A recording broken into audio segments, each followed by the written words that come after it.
మరి ఈరోజు మనం ధ్యానించబోయేటువంటి అంశం ఏమిటి అంటే దీవెన. చెప్పండి, దీవెన. దీవెన అనేటువంటి మాట నోట్లో ఒక స్పూన్ షుగర్ వేసుకుంటే ఎంత తీపిదనాన్ని ఫీల్ అవుతామో, ఏమండి, ఏదైనా ఒక లక్కీ లాటరీ తగిలిందనేటువంటి విషయం వినగానే మనకి ఎంత సంతోషం అవుతుందో, ఎన్నాళ్ళగానో ఎదురు చూస్తూ ఉన్నటువంటిది మన కళ్ళ ఎదుట ప్రత్యక్షం అవగానే మనకి ఎంత సంతోషమో. దీవెన అనేటువంటి మాట వినగానే, దీవెన గురించి దేవుడు మాట్లాడగానే మనకి కూడా అట్లనే అనిపిస్తుంది.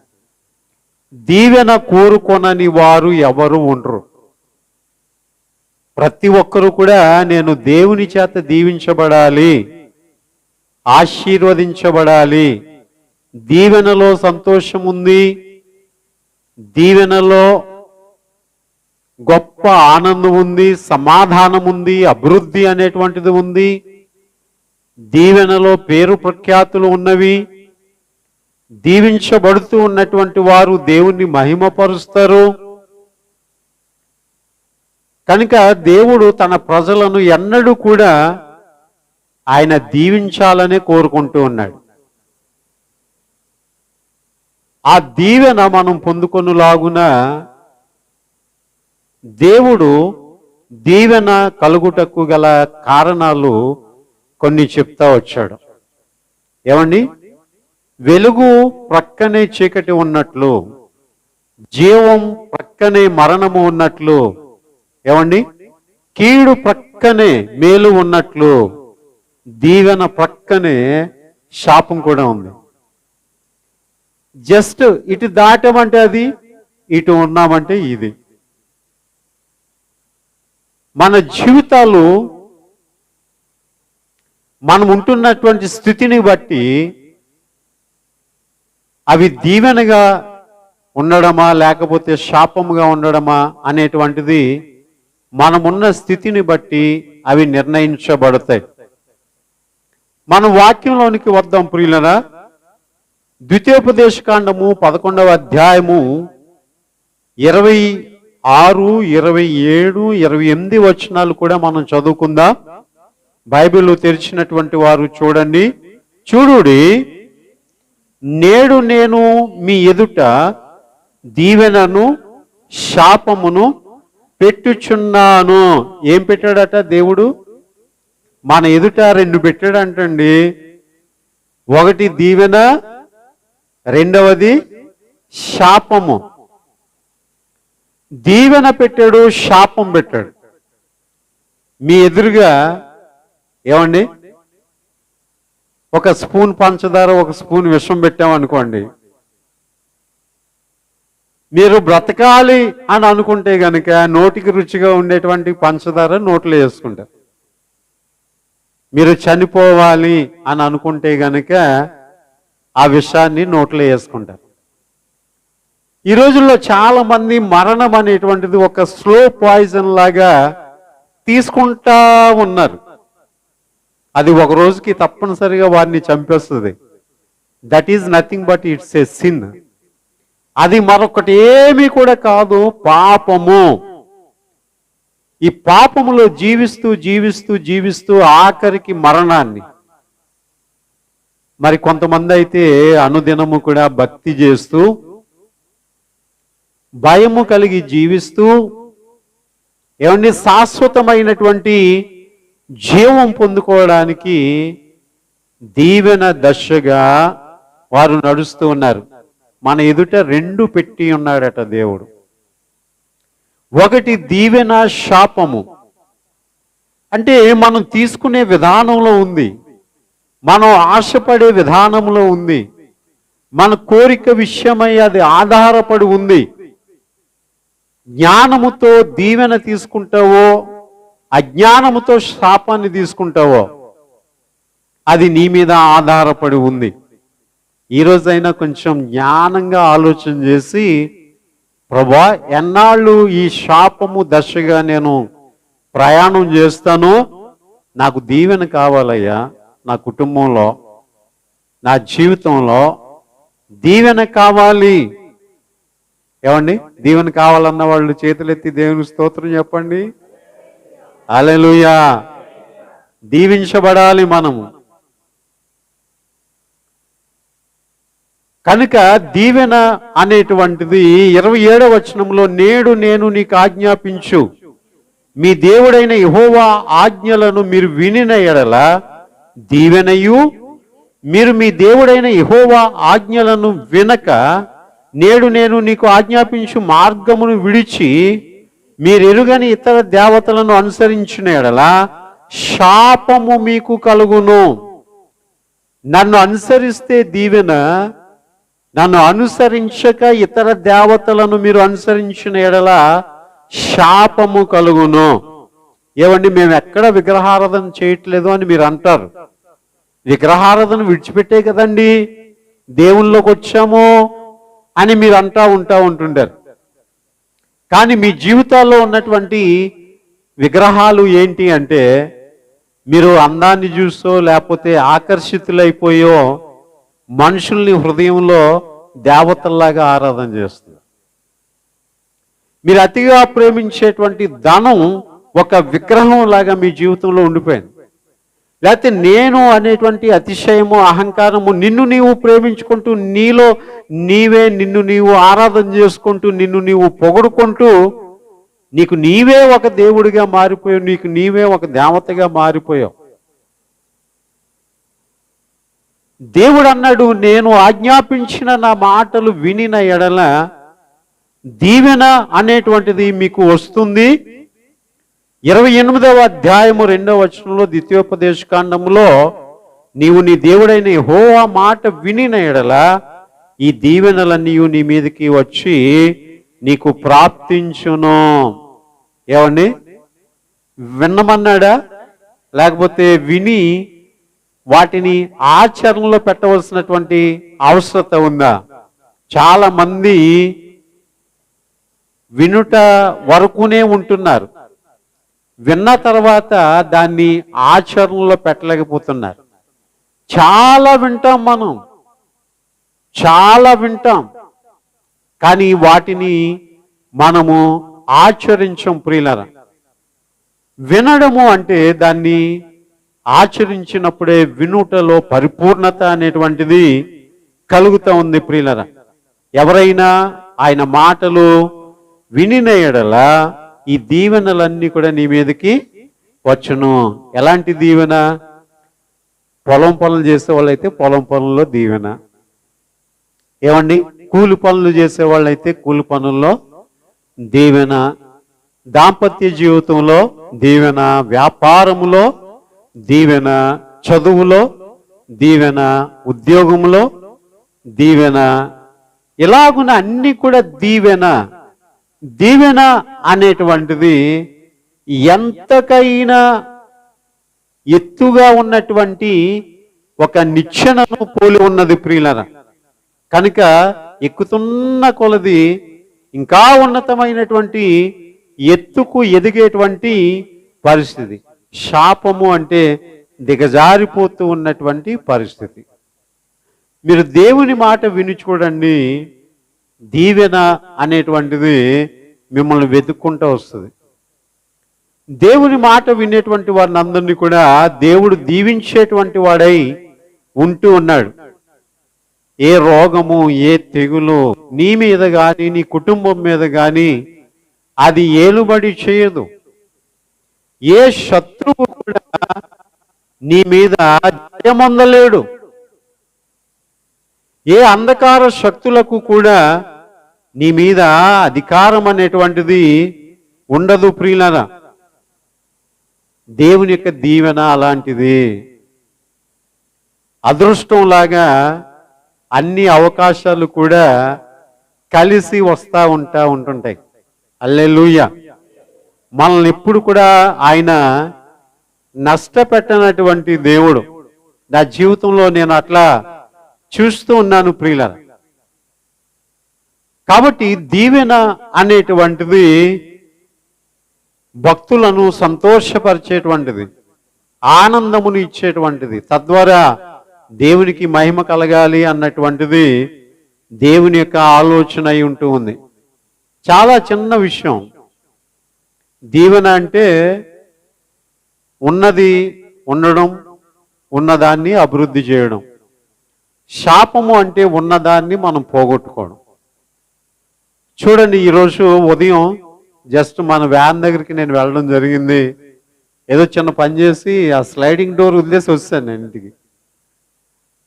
అక్కడ కొన్ని సామాన్లు ఉన్నాయి.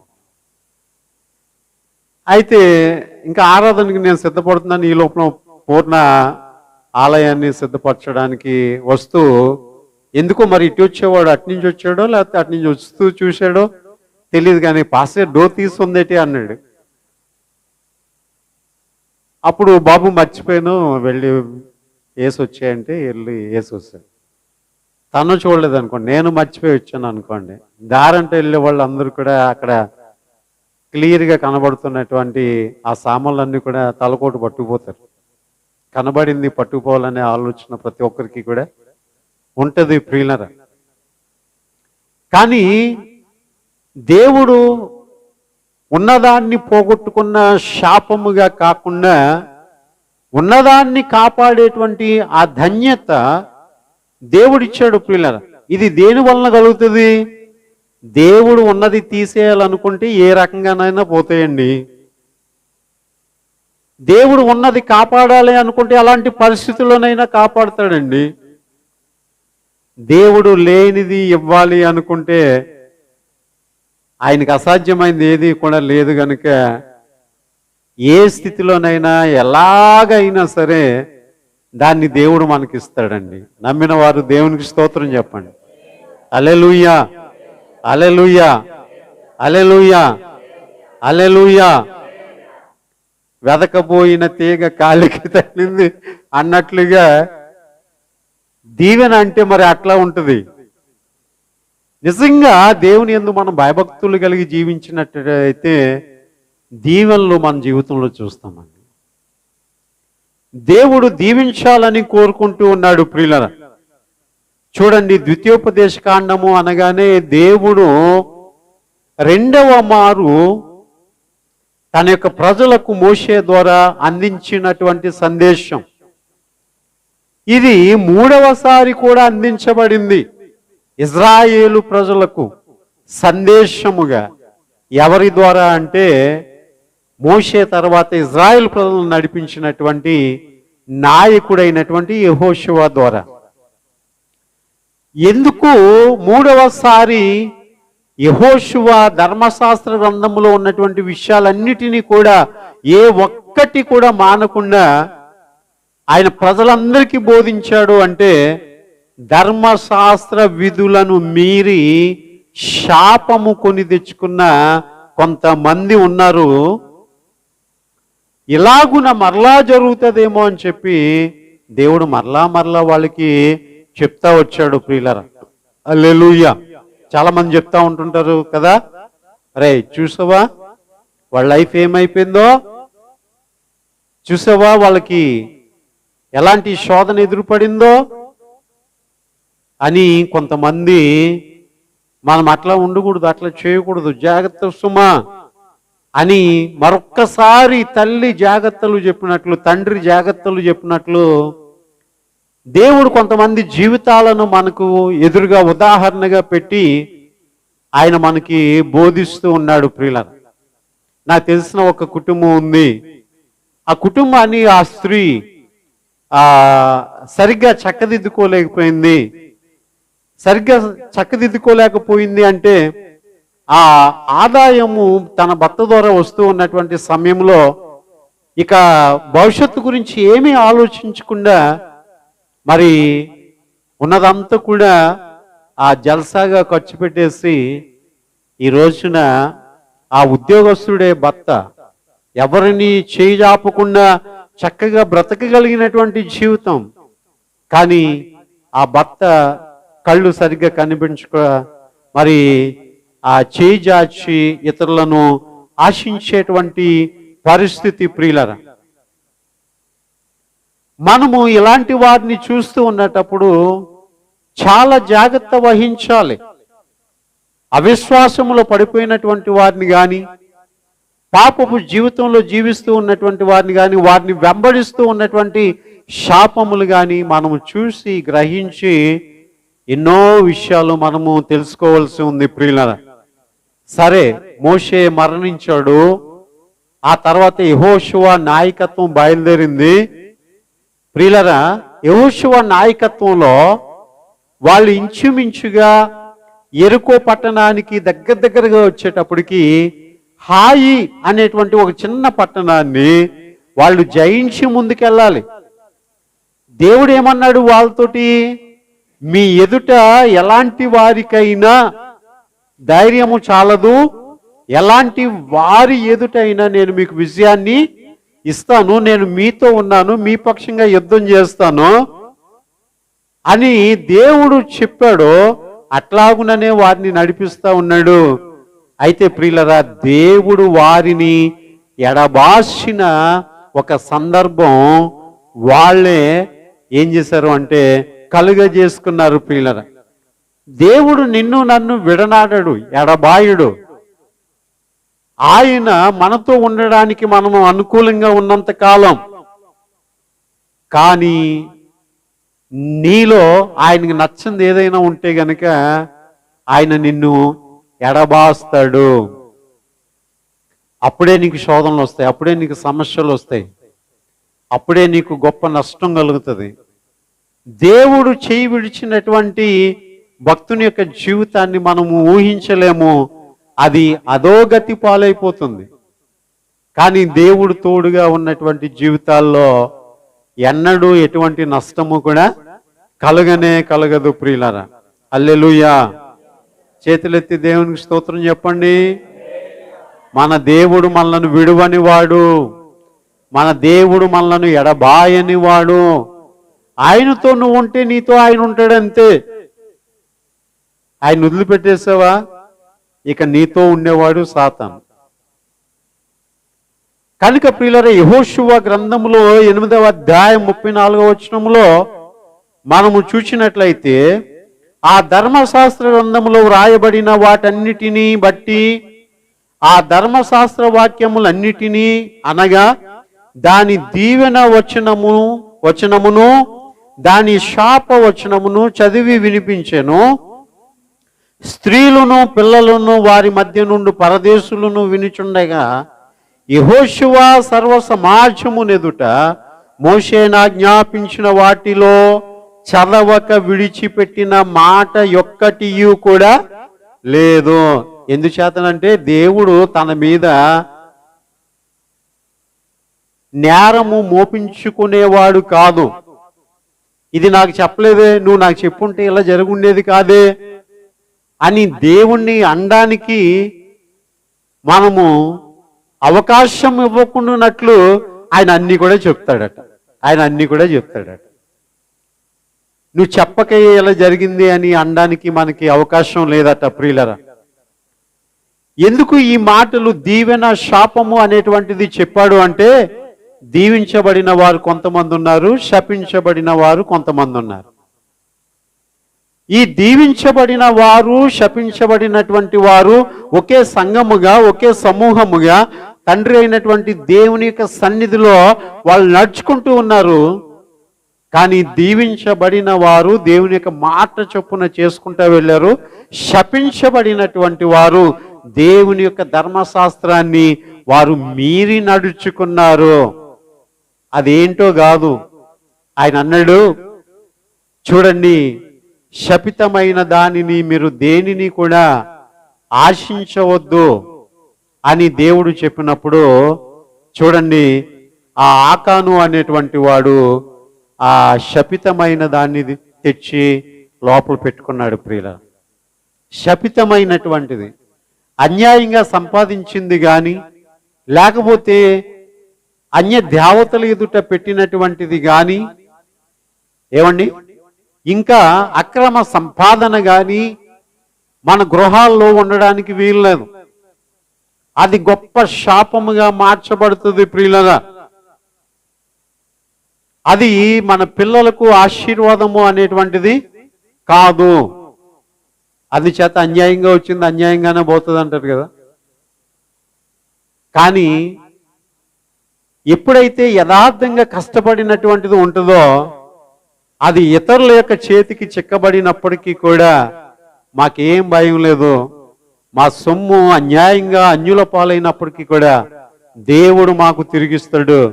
అది యథార్థమైనటువంటి సంపాదన తప్ప అది అన్య రీతితో కూడినటువంటిది కాదు అనేటువంటి విశ్వాసముతో వారు జీవిస్తూ ఉంటుంటారు ప్రియులారా. కనుక చాలా మంది ఏం చేస్తున్నారంటే దేవుడు చేయొద్దన్నవి చేస్తూ, దేవుడు తినొద్దన్నవి తింటూ, దేవుడు దాచుకోవద్దు అన్నటువంటివి దాచుకుంటూ శాపానికి గురవుతూ ఉన్నారు ప్రియులారా. శాపానికి గురవుతూ ఉన్నారు. ఏమండి మరి మేము ఏదైనా పెట్టినప్పుడు మీరు తినరా చేయరా అంటే మేము మీ దేవతలకు అర్పించినటువంటి వాటిని మేము తినం అని చెప్పాలి ప్రియులారా. చూడండి, అర్పణ, బలి అర్పణ వేరు, అలాగుననే పలహారం వేరు, ప్రసాదం వేరు. ఆ దేవతకు దేవుడికి అర్పించినటువంటి దాన్ని మళ్ళా మనుషులు తినకూడదు. కానీ ఏం చేస్తున్నారు? అర్పించామని చెప్పి దాన్ని తింటున్నారు.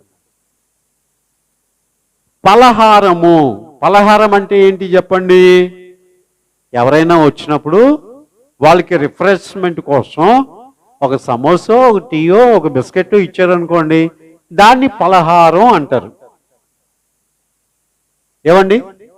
ప్రసాదం అనేటువంటిది కూడా ఆ దేవుడి దగ్గర, దేవత దగ్గర పెట్టినటువంటిది ప్రియులారా. వీటికి తేడా తెలియట్లేదు కొంతమందికి. అందుచేత మనం చెప్పవలసినటువంటి విషయం ఏమిటి అంటే, మాకు ఒక సిద్ధాంతం ఉంది, మాకు ఒక నియమం ఉంది, మాకు ఒక కట్టడం ఉంది. మా చర్చిలో బాప్తిసం పొందినటువంటి వారికే ప్రభు బల్ల ఇస్తారు. అది అందరికీ ఇవ్వరు. అందరూ తినండి అని మేము తెచ్చి ఎవరికి పెట్టం. మీరు ఇమ్మన్నా మేము పెట్టం. మా పాస్టర్ గారు బాప్తిసం పొందినటువంటి వారికే ఇస్తారు అది. అలాగుననే మీరు పెట్టింది కూడా మేము అన్ని తినం. మేము కొన్ని మీకు పెట్టం, అలాగునే మీరు మాకు కొన్ని పెట్టకూడదు. కారణం ఏమిటి అంటే, నోటి మాట ద్వారా, కంటి చూపు ద్వారా, తినేటువంటి వాటి ద్వారా, ధరించుకునేటువంటి వాటి ద్వారా, తెచ్చి పెట్టుకునేటువంటి వాటి ద్వారా కూడా కొన్నిసార్లు శాపము అనేటువంటిది వస్తుంది. ఇలాగున ఆకాను అనేటువంటి వాడు షీనారు వస్త్రము, బంగారపు కమ్మి ఆ ఎరుకో పట్టణంలోంచి తెచ్చి గుడారములో దాచుకున్నాడు. అందుచేత దేవుని చేత పరిశీలించబడి ఆ ఆకాను అనేటువంటి వాడు దొరికినప్పుడు ఆ ఆకానును అతని యొక్క కుటుంబాన్ని అంతటిని కూడా ఒక పెద్ద లోయలోనికి తోసేసి వాళ్లను రాళ్ళిచ్చుకుని కొట్టి చంపి వాళ్ళందరి మీద కూడా రాళ్ళు కుప్పగా పేర్చేస్తారు. దాన్ని ఆకోరు లోయ అన్నారు. ఈ మాటలు ఎందుకు చెప్తున్నాను అంటే, ఆకాను అతని యొక్క కుటుంబీకులు కూడా ఇది వరకు సర్వ సమాజములో కలిసి ఉన్నారు, సర్వ సమాజముతో దీవెన అనుభవిస్తున్నారు, సర్వ సమాజముతో దేవుని యొక్క సన్నిధిని అనుభవిస్తున్నారు, దేవుని యొక్క కార్యాలు చూశారు, దేవుని యొక్క కార్యాలు అనుభవించారు. కానీ ఆయన చేయొద్దన్న మాటను మీరి శాపాన్ని వాళ్ళే తెచ్చుకున్నారు. దేవుడు ఎక్కడ శాపాన్ని మన కొరకు ఉంచలేదు, దీవెనే ఉంచాడు. మనుషులమైనటువంటి మనమే ఆ యొక్క శాపము దిశగా పరుగులెడుతూ ఉన్నాం ప్రియులరా. ఇంకా కిందకి మనం చూసినట్లయితే, యెహోషువ సర్వ సమాజం ఎదుట మోషే ఆజ్ఞాపించిన వాటన్నిటిలో చదవక విడిచిన మాట ఒక్కటియు కూడా లేదు. యవనస్తుడుగా నువ్వు ఖండించబడితే, దాంపత్య జీవితంలో ఉన్నటువంటి భార్య భర్తలు దేవుని యొక్క వాక్యము చేత దర్శించబడితే, ఎవరు ఏ స్థితిలో ఉన్నప్పటికీ కూడా, భార్యగా ఉన్న, భర్తగా ఉన్న, విధవరాలుగా ఉన్న, దర్శించబడితే దానిని మీరి ప్రవర్తించవద్దు. దేవుని యొక్క వాక్య దర్శనం అంటే దేవుడే స్వయంగా నీతో మాట్లాడుతూ ఉన్నాడు. కనుక ప్రియులరా, ఏది కూడా ఆయన చెప్పక మానలేదట. మోషే, యెహోషువ మరలా ఏం చేశాడు అంటే, సర్వ సమాజము ఎదుట ఆయన వాటన్నిటిలో చదవక విడిచిన మాట ఒక్కటి కూడా దీవెన వచనాలు చదివాడు, మా యొక్క శాప వచనాలు కూడా చదివాడు. దీవెనకి కారణం చెప్తారు పాస్టర్ గారు, అలాగుననే శాపానికి కూడా కారణం చెప్తారు, రెండింటినీ చెప్తారు. అమ్మ, ఎంచుకునే స్వేచ్ఛ నీకుంది, నడుచుకునే స్వేచ్ఛ నీకుంది, ఎందులో నడుచుకుంటావో నీ ఇష్టం అని దేవుడు ఏ మనిషిని కూడా బలవంతంగా ఆయన ఉంచాలని అనుకోడు. కానీ మనము దేన్నైతే ఆశిస్తామో దానిలోనే ప్రతిఫలము అనేటువంటిది మనం పొందుకుంటా ఉంటుంటాం ప్రియులరా. అందుచేత ఇజ్రాయేల్ ప్రజల్లో ఆకోరు లోయ అని మాట వినగానే, అమ్మో, ఆకాను యొక్క కుటుంబం అక్కడే శాపాన్ని అనుభవించింది. ఇక రాబోయే దినాల్లో మునుముందుకు వెళ్తూ ఉన్నటప్పుడు అలాంటి పని ఇంకెవ్వరూ కూడా చేయకూడదు అనేటువంటి ఒక బాధాకరమైనటువంటి విషయాన్ని ఇజ్రాయేల్ ప్రజలందరి ఎదుట కూడా దేవుడు పెట్టేశాడు ప్రియులరా. ఆయన చూసి చూడనట్టుగా ఉండలేదు, కానీ ఆయన ప్రతి ఒక్కటి కూడా ఆ దినములలో బహిర్గతం చేశాడు. కారణం ఏంటి అంటే, మిగిలిన వారికి భయము కలుగుతుంది అని, మిగిలిన వారికి భయము కలుగుతుంది అని ప్రియులరా.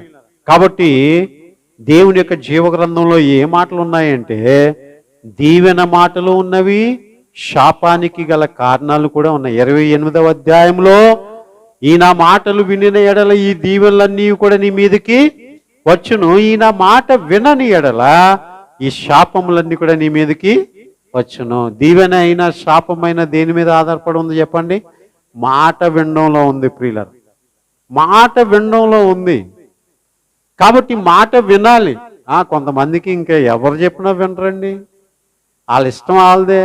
ఆ నోటికి అద్దు అదుపు ఏముండదు, ఆ ఆలోచన కానీ, ఆ అనుమానానికి కానీ, ఆ కార్యం చేయడానికి కానీ, లేడికి లేచిందే పరుగు అన్నట్లుగా వీళ్ళకి ఆలోచన వచ్చిందంటే చాలు, ఇంకా పని చేసేస్తారు, ఆ మాట అనేస్తారు.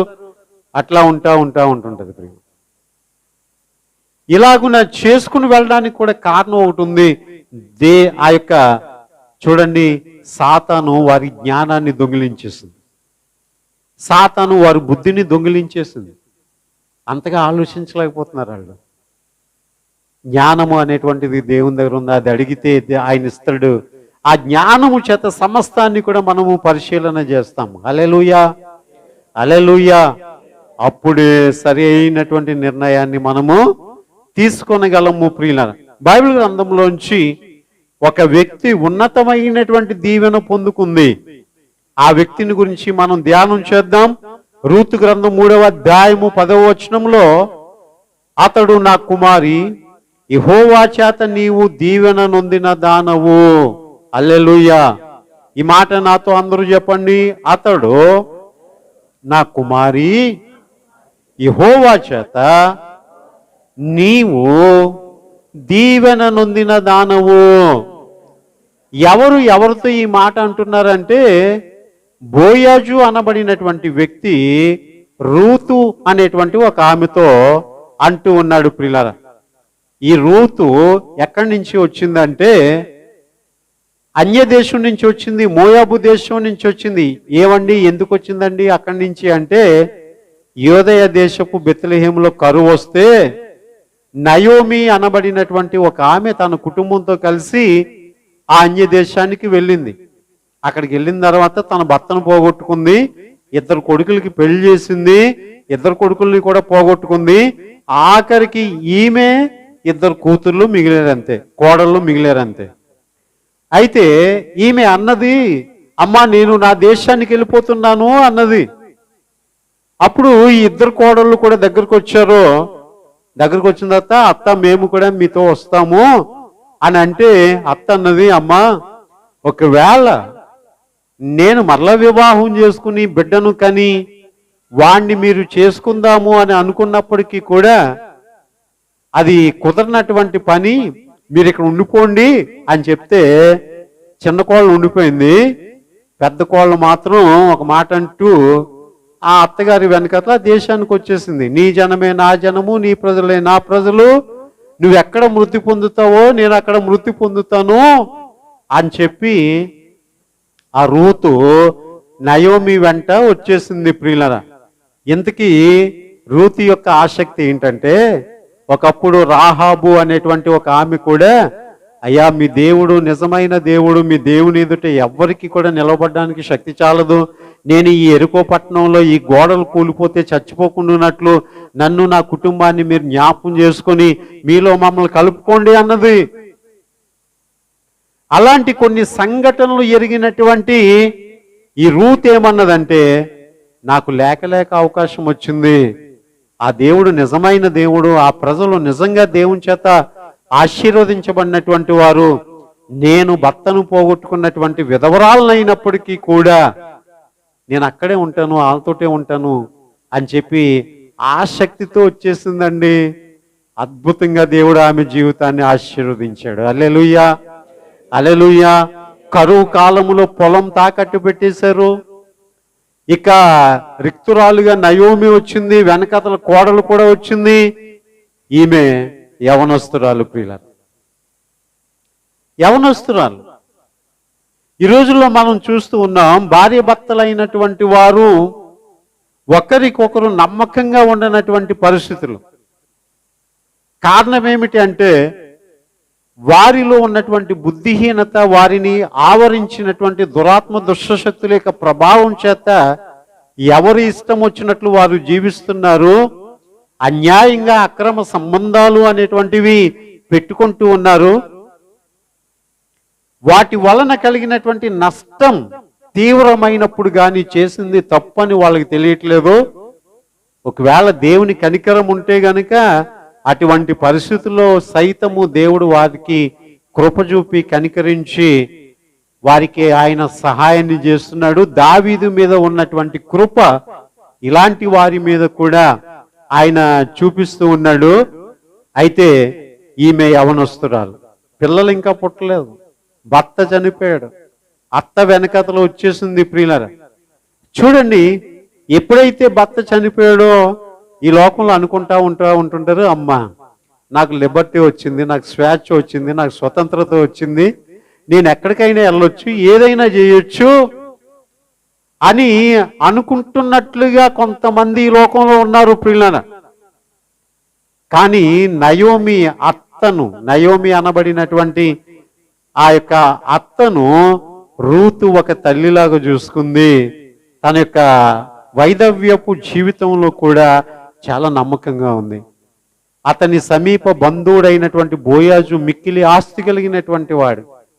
అమ్మా, నేను వెళ్ళి పరిగె ఏరుకుని వస్తాను, నీకు నాకు ఆహారంగా ఆ గోధుమ గింజలను తెచ్చుకొని పేలాలు చేసుకుని తిందామని అత్తను ఇంటి దగ్గర పెట్టి ఉత్తమమైనటువంటి కోళ్ళు పని చేయడానికి వెళ్ళింది. ప్రియులారా, ఎక్కడ పని చేస్తుంది అంటే బోయాజు పొలంలో పని చేస్తుంది. కోత కోస్తున్నారు, పనులు కడుతున్నారు, వెనకాతల ఆ పరిగె ఏరుకుంటా ఉంది.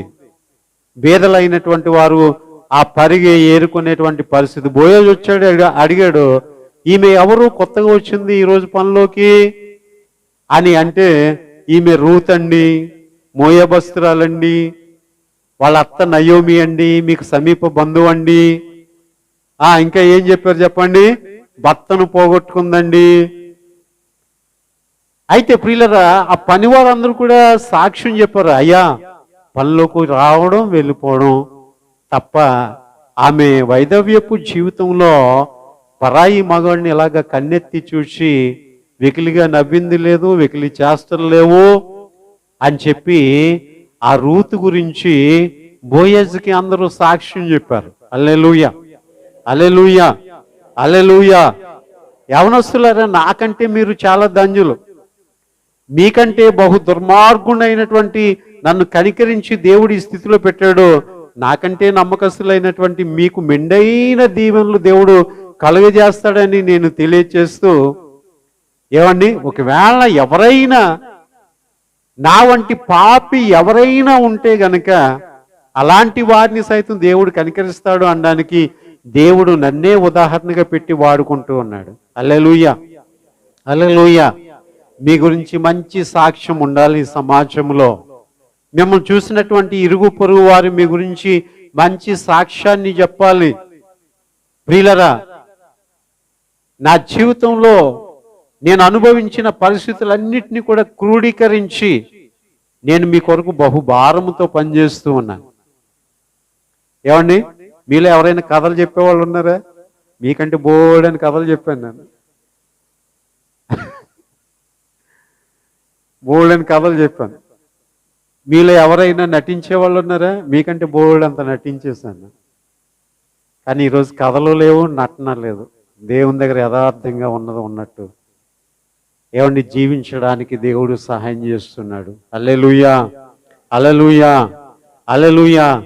ఆ దీవెన శాపము అనేటువంటి వాటి గుండా ప్రయాణం చేసి చేసి చేసి ఎన్నో అనుభవాలు కలిగినటువంటి ఈ పరిస్థితిలో యవనస్తులకి ఏదైనా చెప్పాలి, పెద్దవారికి ఏదైనా చెప్పాలి అనేటువంటి ఆశ, ఆలోచన ప్రియులరా.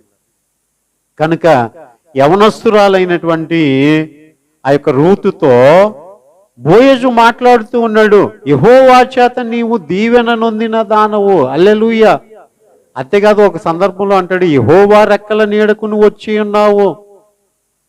నా కుమారి, కొద్దివారినే గాని గొప్పవారినే గాని యవనస్తులను నీవు వెంబడింపక ఉండుట వలన నీ మునుపటి సత్ప్రవర్తన కంటే వెనుకటి సత్ప్రవర్తన మరి ఎక్కువైనది.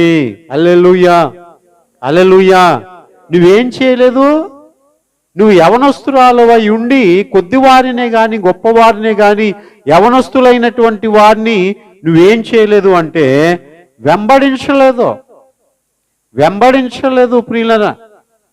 ఈ రోజుల్లో యవనస్తుల్ని వెంబడిస్తూ ఉన్నారు.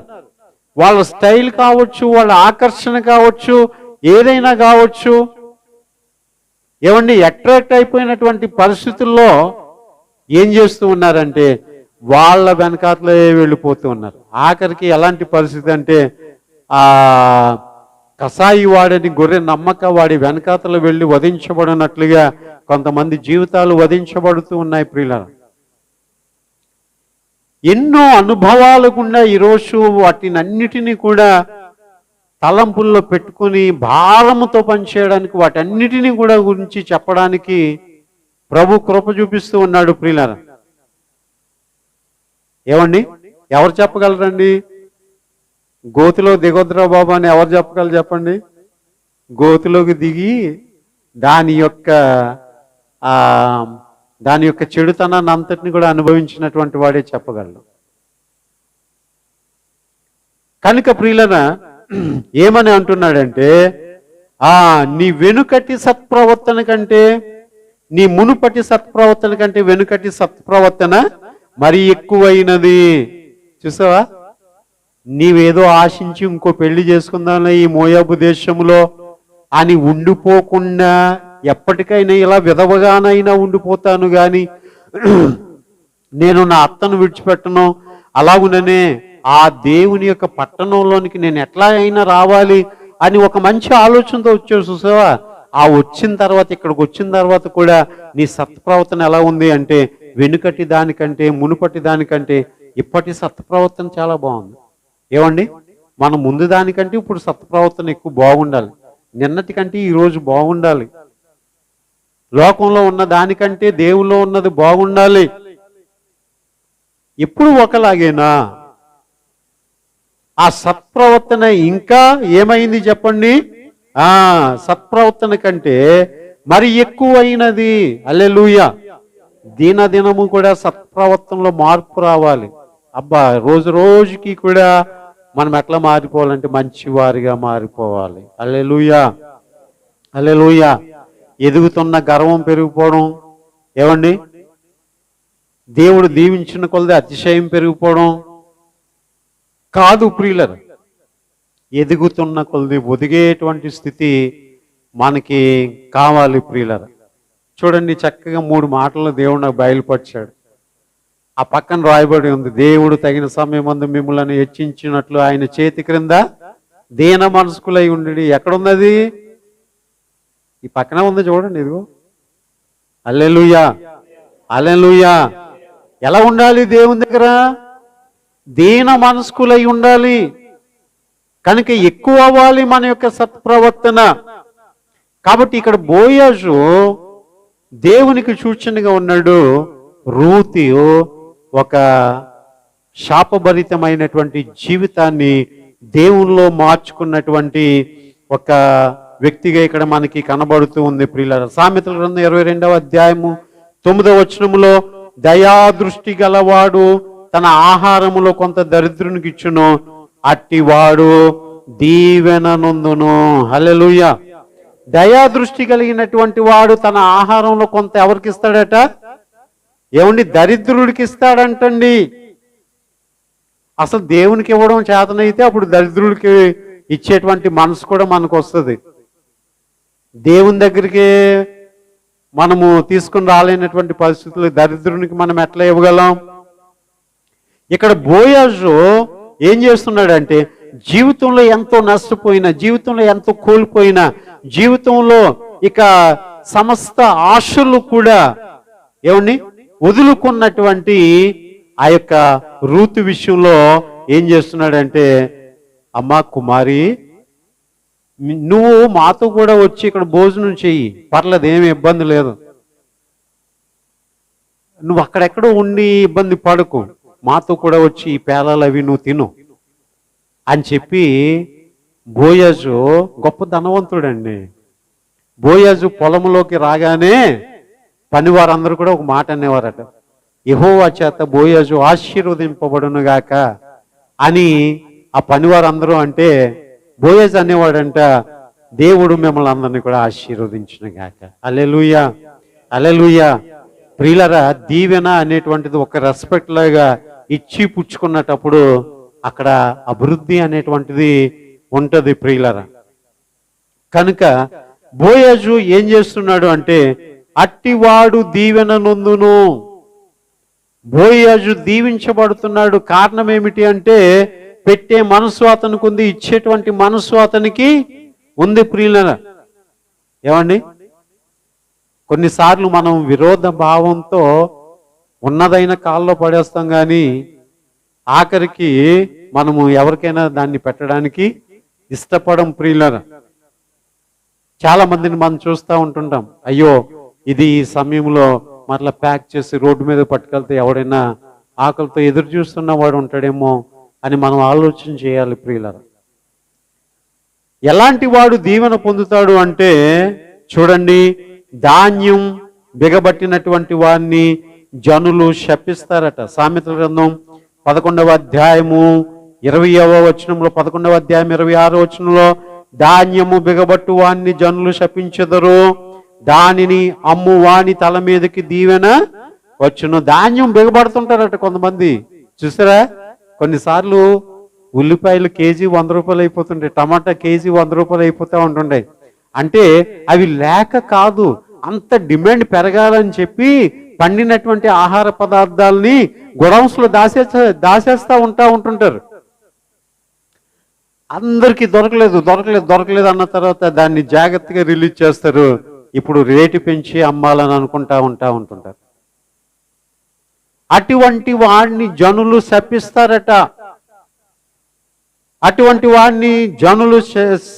శపిస్తారట. అమ్మువాని తల మీదకి దీవెన వచ్చును. హల్లెలూయా, హల్లెలూయా. ఇంకా మంచి రేటు వచ్చిన తర్వాత అమ్ముదాంలే, ఇంకా మంచి రేటు వచ్చిన తర్వాత అమ్ముదాంలే అని ప్రజలు ఎదురు చూస్తూ ఉంటుంటే అమ్మనటువంటి వాడికి దీవెన రాదంట. కానీ ఎప్పటికప్పుడు అమ్మాలి, ప్రజలకు అందుబాటులో ఉండాలి.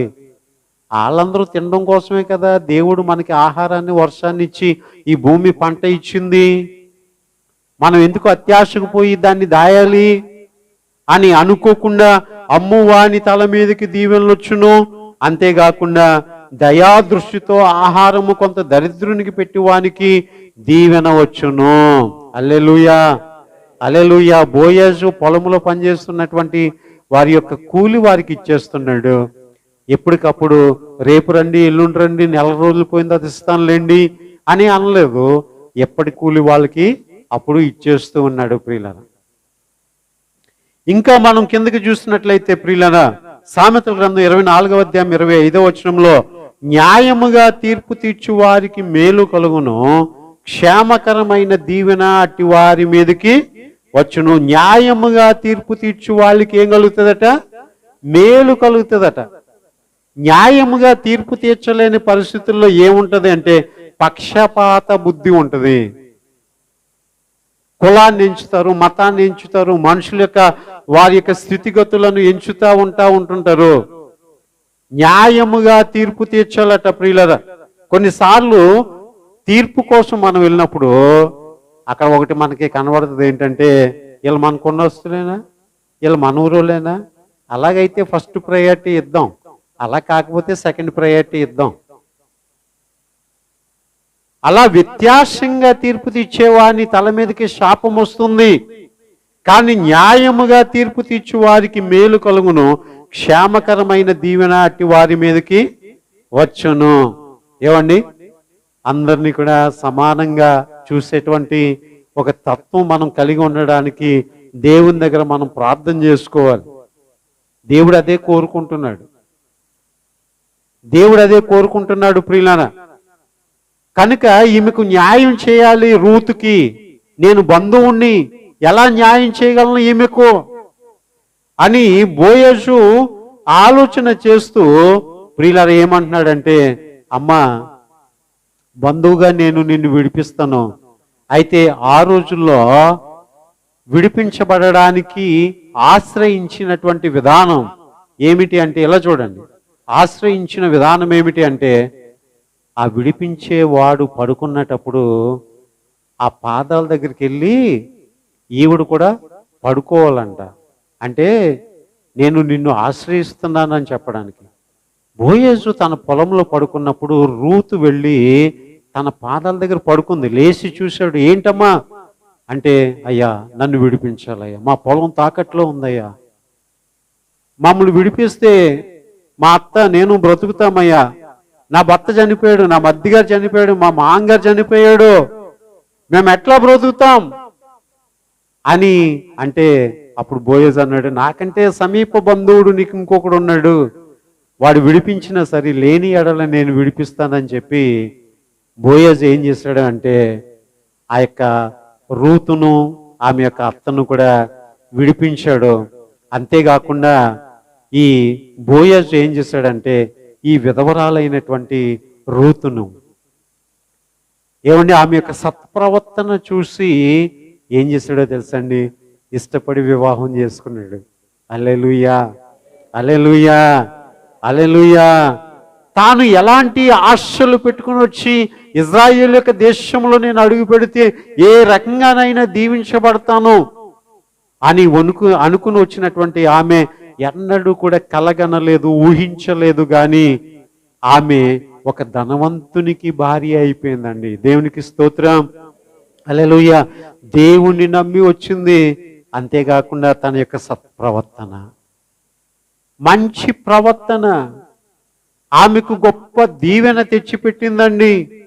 అంతేకాకుండా ఎంత అద్భుతమో చూడండి, యేసుక్రీస్తును ఈ భూలోకంలో పరిశుద్ధాత్మ ద్వారా జన్మనిచ్చినటువంటి మరియా యేసేపులు ఉన్నారే, వాళ్ళ యొక్క వంశావళిలో రూతు కూడా చేర్చబడిందంటండి.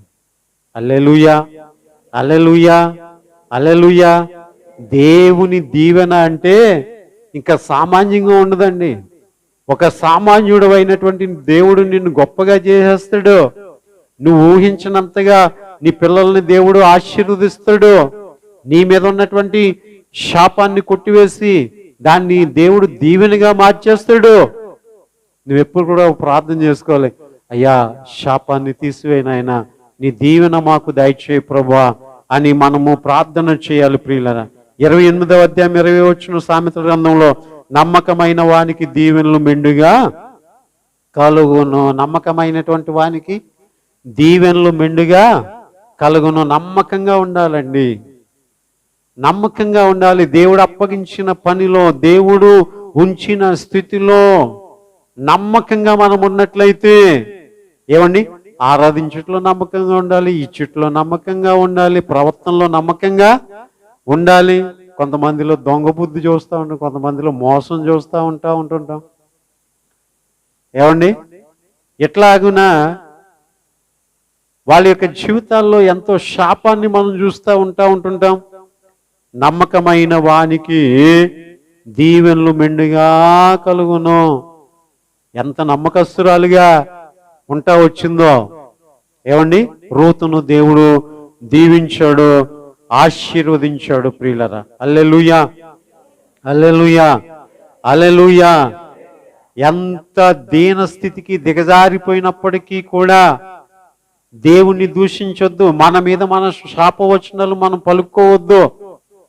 ఏమండి, ఎవరిని కూడా శపించవద్దు. మన మీద మనం ఎప్పుడు కూడా దీవెన వచనాన్ని మనం పలుకోవాలి. హల్లెలూయా, హల్లెలూయా.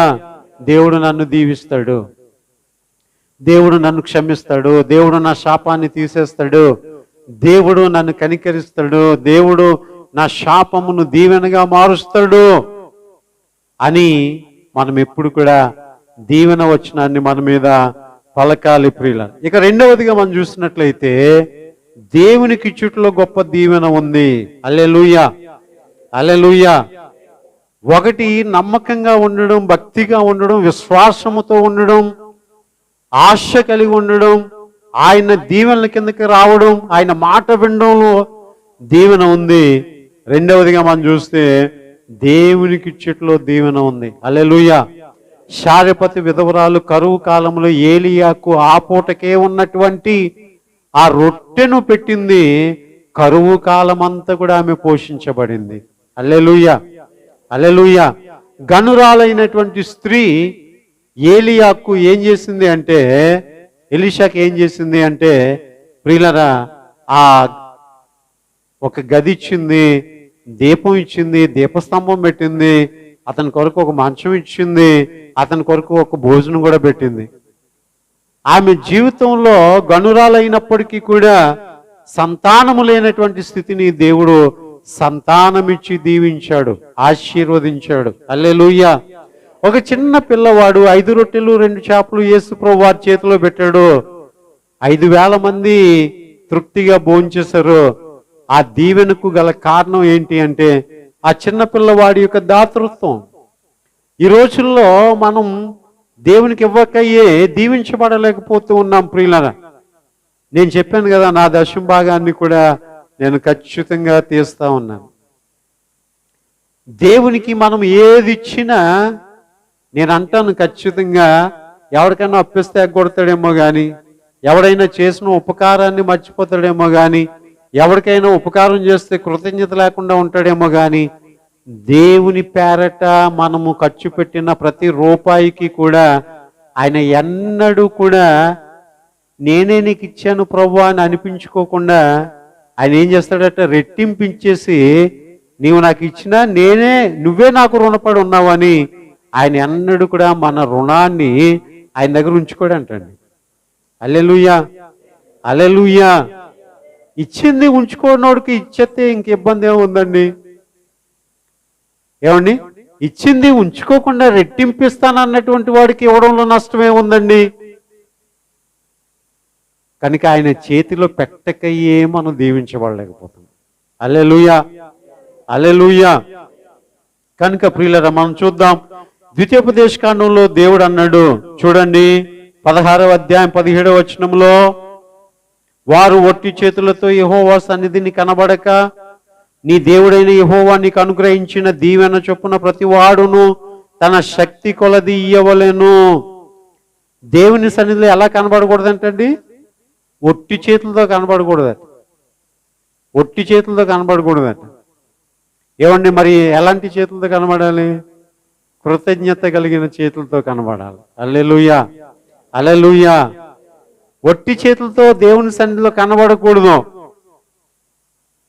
వ్యర్థమైన దానికి ఎంతో ఖర్చు పెట్టడానికి చూస్తూ ఉంటుంటారు. కడుపుకి, ఏమండి, నోటి రుచికి, ఇక సుఖానికి, సౌఖ్యానికి, వస్త్రాలకు ఎంతో ఖర్చు పెడతా ఉంటుంటారు. కానీ దేవుని మందిరంకి వచ్చేటప్పటికి వట్టి చేతులతో ఉంటుంటారు. ఇంకా చెప్పాలి అంటే 1 కేజీ మటన్ ఎంత ఈ రోజుల్లో? చెప్పండి, ఎంత? చెప్పండి, ఎంత ఉందో? 1000 రూపాయల? 500? 1000 రూపాయలు ఉంది. సరే, ఒక 1/2 కేజీ తెచ్చుకున్నాం అనుకున్నాం, 500. కానీ దేవుని సన్నిధికి ఆ రోజు కానుక ఎంత పెట్టుకొస్తాం? ఏమండి, 10 రూపాయలు పట్టుకుని వస్తాం కదండి. దేవుడు ఎలా దీవించాడు చెప్పండి? దీవించిన కొలది దేవునికి ఇవ్వాలి ప్రియులారా. హల్లెలూయా, హల్లెలూయా. నేను అలాగా దేవుడు ఎంతైతే ఇస్తున్నాడో దానికి లెక్కగట్టి ఓ ప్రక్కన పెట్టి, అది దేవుని మళ్ళా పని కొరకు, ఏ సేవకునికి ఎక్కడ అవసరమో, ఏ మీటింగ్కి ఒకవేళ నేనేమైనా ఇవ్వాలా, ఏ ఇబ్బందిలోనున్నటువంటి వానికైనా ఇవ్వాలా అని ఆలోచన చేసి దేవుడిచ్చిన దీవెన చొప్పున ప్రతివాడు తన శక్తి కొలది ఇవ్వవలెను. హల్లెలూయా. ఏమండి, ప్రతివాడు తన శక్తి కొలది దేవునికి ఇవ్వవలెను. ద్వితీయోపదేశకాండం 28వ అధ్యాయం 8వ వచనంలో, నీ కొట్లలోనూ నీవు చేయు ప్రయత్నములన్నిటిలోనూ నీకు దీవెన కలుగునట్లు యెహోవా ఆజ్ఞాపించును. నీ దేవుడైన యెహోవా నీకు ఇచ్చుచున్న దేశములో ఆయన నిన్ను ఆశీర్వదించును. హల్లెలూయా. మాట వింటే, దేవునికి ఇస్తే, దేవుని వలన మనం ఏం చేయబడతాము అంటే, ఆయన ప్రతి ప్రయత్నములు కూడా దీవెన కలుగునట్లుగా ఆజ్ఞాపిస్తాడట. నీ పని కొరకు నీ యజమానులతో దేవుడు మాట్లాడతాడట. నీ కష్టాన్ని నీకు పని ఇచ్చినటువంటి వాడు దొంగిలించాలని అనుకోడట. దేవుడు మాట్లాడితే నీ కష్టానికి తగినటువంటి విలువ దేవుడు ఇచ్చేస్తాడట ప్రియులారా. అంతేకాదు, ఈ చిన్న పనిలో ఇస్తున్నాడు, ఇంకా పెద్ద పని ఇద్దాం అని దేవుడు అనుకుంటాడట ప్రియులారా. కనుక దేవుడు దీవెన కలుగునట్లుగా యెహోవా ఆజ్ఞాపిస్తాడట.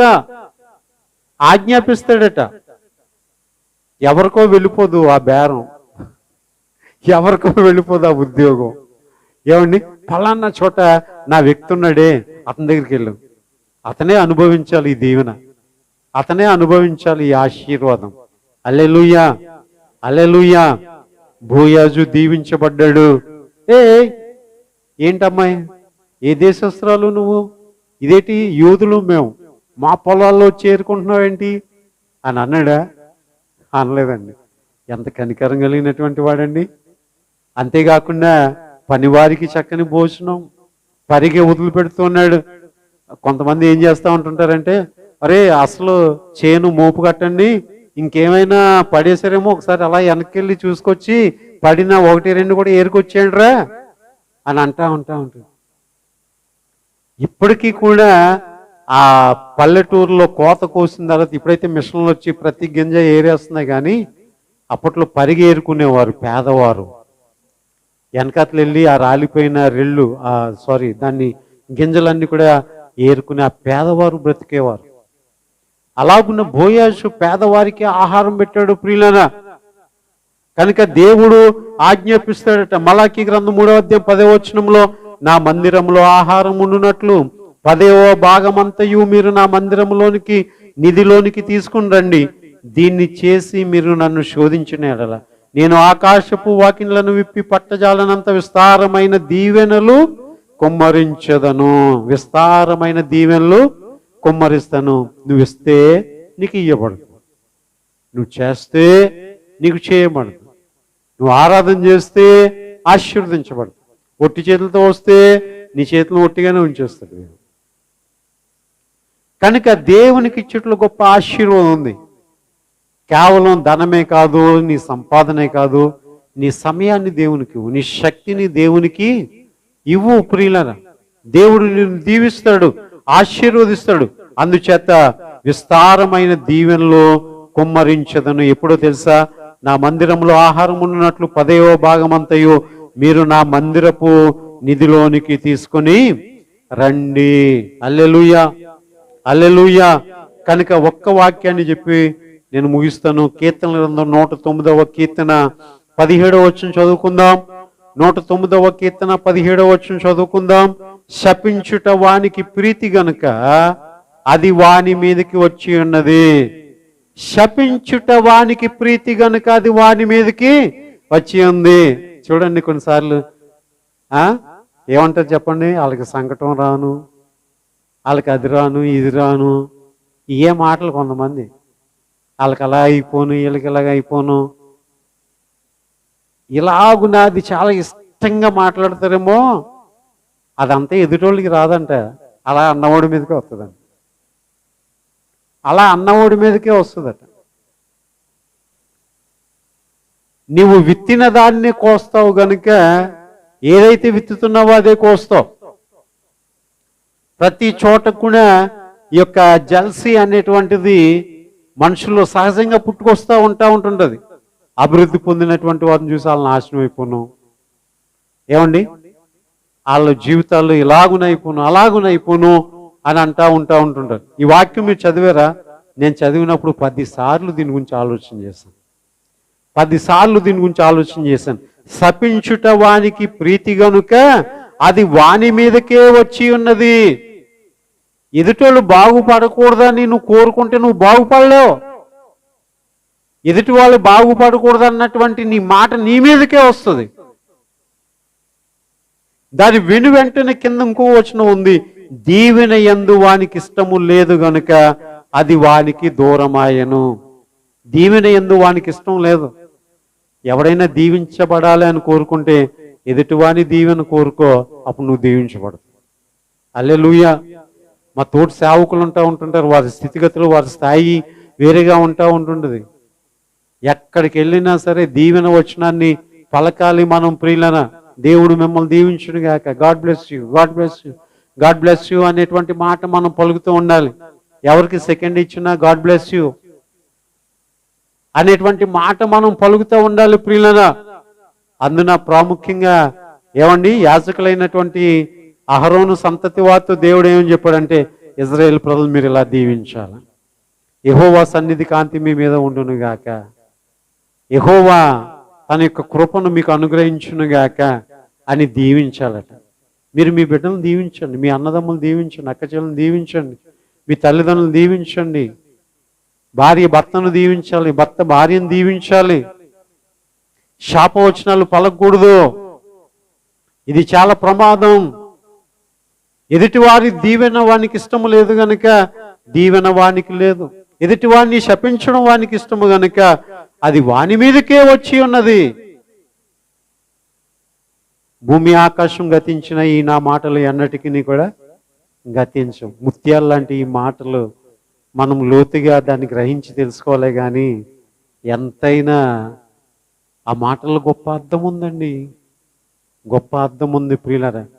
కనుక దేవుడు అన్నాడు, దీవెన శాపం నీ ఎదుట ఉంచి ఉన్నాను. ఈరోజు నేను కోరుకుందాం ప్రియులరా, గతించిన కాలమే చాలును కదా. మనకి మనం నష్టం కలుగు చేసుకుంటూ ఇతరులకు కలుగు చేసిన నష్టం చాలును కదా. మనకి మనం దీవెనకరంగా ఉంటూ ఇతరులకు కూడా దీవెనకరంగా మనం ఉందాం. హల్లెలూయా. మన శక్తి సామర్థ్యాన్ని తెలివితేటలు ఇతరుల కొరకు ఎంత సహాయపడగలమో, ఏది చేయగలమో, ఎంతవరకు దీవెనకరంగా ఉండగలమో అంత దీవెనకరంగా మనం ఉందాం ప్రియులరా. కళ్ళు మూసుకోనండి, ప్రార్థన చేసుకుందాం. ప్రార్థన చేసుకుందాం ప్రియులరా, ప్రార్థన చేసుకుందాం. అయ్యా, గతించిన కాలమే చాలునయ్యా మా జీవితాల్లో. ఎంతగానో నీ మాట వినక ప్రభా శాపము అనుభవిస్తూ వచ్చామయ్యా. వాటి వలన సంతోషము లేదయ్యా, సమాధానము లేదయ్యా. ఇప్పుడైతే నీ వాక్య జ్ఞానములోనికి మేము వచ్చి నీ వాక్య దర్శనము ద్వారా అయ్యా అయ్యా శాపమునకు ప్రతిగా దీవెన కావాలని కోరుకుంటున్నావు నాయన. మీ దీవెన మా మీద ఉండునుగాక అని మేము పలుక్కుంటున్నాం ప్రభు. మీ ఆశీర్వాదం మా మీద ఉండునుగాక అని మేము ఆ యొక్క ఆశీర్వాదాన్ని నాయన మేము ఆశిస్తున్నాము నాయన. ప్రభువా, మా పిల్లల మీద ఉండునుగాక, మా కుటుంబం మీద ఉండునుగాక. తండ్రి, సత్ప్రవర్తన, నీ మాట వినడం, నీకు ఇచ్చుట, ఈ 3 విషయాలు మేము ఉన్నామయ్యా. అందులో దీవెన ఉందయ్యా, అందులో ఆశీర్వాదం ఉందయ్యా. అయ్యా, నీ వలన మేము దీవించబడి అనేక మందికి దీవెనకరంగా ఉండాలయ్యా. అయ్యా, నీకు స్తోత్రాలు స్తోత్రాలు స్తోత్రాలు. ఘనమైన మా తండ్రి, దీవెనకరంగా మా జీవితాలను మలుచు నాయనా.